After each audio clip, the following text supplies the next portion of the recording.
Телефон Инал, фирмаи Infinix. خب دوستان عزیز سلام علیکم. بچه این دوستان با فکرم گفتم تلفن چوب که بعد روز میبینیم اینجا. خب تلفن پیش ویدیو کردم و روسیه اول شدیم یا بوری سوچه دیدیم خاطرسی روسیه نقش نمیدونستم. نقش نفهمیدم. 29990 رو یعنی 30000 روبل 10 روبل کم. خب تلفن اخچه کاروکش میکشیم. این دوستان پیشتر بیاین. اپراتیفی ای 16 بعد 56 یعنی 8 پلس 8 اپراتیفی 16. روی коробкаш вообще дизайнш необычный, барои ки Infinix ҳамаи коробкаш сауз мешид. Коробкаи шуда сиёҳ кабуд. Ранги нео дизайни нео кардаga опа. И якнаш просто қоғаз да, упаковка, чтобы ки сарапи наша коробка. Опа, нигоҳ кунед дӯстои азиз. Коробка кушошавиш. Мекшоиш. Хемекшоям. О, бача, деси. Тарафа мекшоям, хеле кушода мешава коробкаш. Вообще-то необычный коробка, стиль необычный. И ещё и коробка, просто қоғази холи нест ранги телефони Samsung. و دادری کامپلیتیاش چی دارد؟ دادری کامپلیتیاش تلفن سیمچه برای سیم کارت برآوردن در اینجا باشد. این سیم سالفت که تار قوق برای تلفن خودش. تا اینجا باشد چخول رزینی نو رزینی پات پلاستیک میکنم خالی. این گارانتی تالونش اینفرماسیا درباره تلفن. چخول آورده تلفن میشه میبینیم چه میستاد. اوپن اون دوست عزیز دستنه چخول خوب میرود. در تلفن جای کلونکوش، کلونکای پاس بالانکنک، کلونکای کشتنکش، جای زرمناک کلونکا، جای سیم کارت، میکروفون برای گپ زدن. در قسمت بالا باشد. در قسمت بالا کلونکا دچی برای اداره کردن پولت ایش نمیدونه روسیه. اگر کسی میدونه نویسه در کامنتاریا. سه تا کامera است. داره یا تا سپیچکا. отпечатки در روی اکران شاید توش معلومه. برای کی отпечатки در کلونکاش نیست. و در کامپلیتش باشد پروسسور باشد Dimensity 8200 Ultimate, یعنی که پروسسوری خطون اکرم با پروسسور Redmi Note 13 Pro Plus برابر است. Note 13 Pro Plus 8300 است. 8300 ای باشه 8200. من خودی نرخش کمتر از اون تر بود. چقدر که نقش اول ویدیو بکن 30000. دادری کامپلیتیاش باشد. کابل دارد 20000 که جای ناوشنگ داره لیکن ناوشنگ ندارد. برای چی؟ اینا من نمیدونم. اینا Infinix پرزنت دارد. من نمیدونم برای چی ناوشنگ نداره. بنا اینکه شما بچه‌ها ناوشنگش دیدین.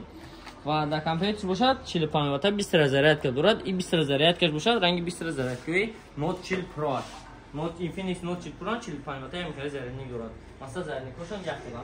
و برای خاطر است که تلفن گام میزنم. این تلفن اکرانش باشد نسبت به دیگه تلفنی که در مغازه ریال فون دانی من در فروش هست راز نیست میکنن. برای چی؟ برای که اکرانی این تلفن باشد 144 گرز کار میکنه. یعنی که برابر اکرانوی آیفون است. خب آیفون گفتم من اگه نگاه کنید داداش من باشد آیفون 15 پرو مکس است. اکرانی باشد 144 گیگاهرتز ای باشه 144 گیگاهرتز دوستان عزیز اینا مرحمت دیدن تو ممکن چه کار میکنه تو باهات این خب اینا مرحمت باهات دونم تو ممکنه تا برای کار کردن دینامیکه این تلفن مثلا کیس داشتن دیدن تو ممکن واهوس کامراش نشون میدیم ها اینترفیس این تلفن یوفین واپشه دیگه خیلی برای که اینا برای بازی نشون داده همه چیزاشه و اینجا باشد یا بار اینا مرحمت دیدن تو ممکن ناستروی تلفن میدرویم мой телефон Infinix GT خودش معنای игровой دارد 20 Pro و این 10 Pro هم بود لیکن ما نفروخته بودیم 20 Pro ش نفروخته استیم پروسسور باشد گفتن Dimensity 8200 کامera اساسی تلفن باشد 108 مگاپیکسل و دو تا رسون کامera دارد 2 مگاپیکسلی فرانتال کامera تلفن باشد 32 مگاپیکسل تشکیل میکنه باتریکش باشد 5000 ماچ ورسی اندروید باشد چند 14 خب هیچ دالش اینفورماسیون شده اینجا بیمال خوندن تو ممکنه بیمال دیدن تو ممکن که چه خیلی اینفورماسیون داره چه خیلی اینفورماسیون نداره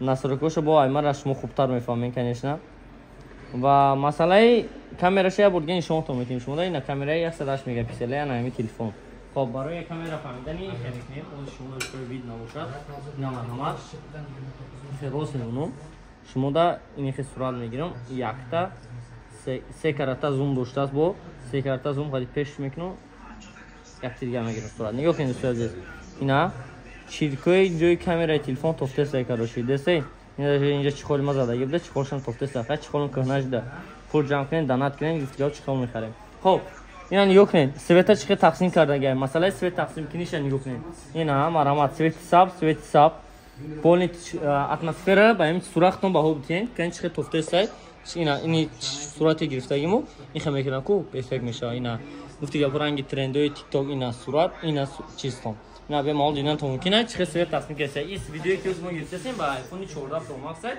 ва телефон бошад телефони Infinix GT 20 Pro нархш дар магазин мо 30000 рубл видео ки узмо гирсесин нархи телефон 70000 рубл боло ва телефони дедеш мондесин телефон 15 Pro Max аст нави бошад 120000 рубл боло так что аз сен дар проша фамен телефони Android аст ба нархидаш дастойне барои чи бачаҳое ки бозира мекунанд бозӣ мекунанд ва шумо медонед ки дар телефон харидорӣ кунанд ва барои бозӣ кардан бо дар магазин ду намуд дига телефони дига ҳам ҳастанд ки телефонҳои чот карданд як телефони Poco X6 Pro ки ин телефонам бениҳоят бақувват аст процессор бошад Mediatek Dimensity 8300 аст камераш бошад 64 мегапиксел ин телефон асlan барои бозӣ бировардаги аст ва вақте ки шумо дар ин телефонҳо бозӣ мекунед дигараш Redmi Note 13 Pro Plus аст вақте ки шумо дар ин хел телефонҳо бозӣ мекунед дӯстои азиз зарядаш кам мебарад шумо ин гарантияш қатъия барои ки ира зарядаш 8 соат 10 соат шумо дар ягон вақт намебарад так шо иро фаҳмида гиред хоб ин қадар харид карда барои пули ансати барои шумо пуле харием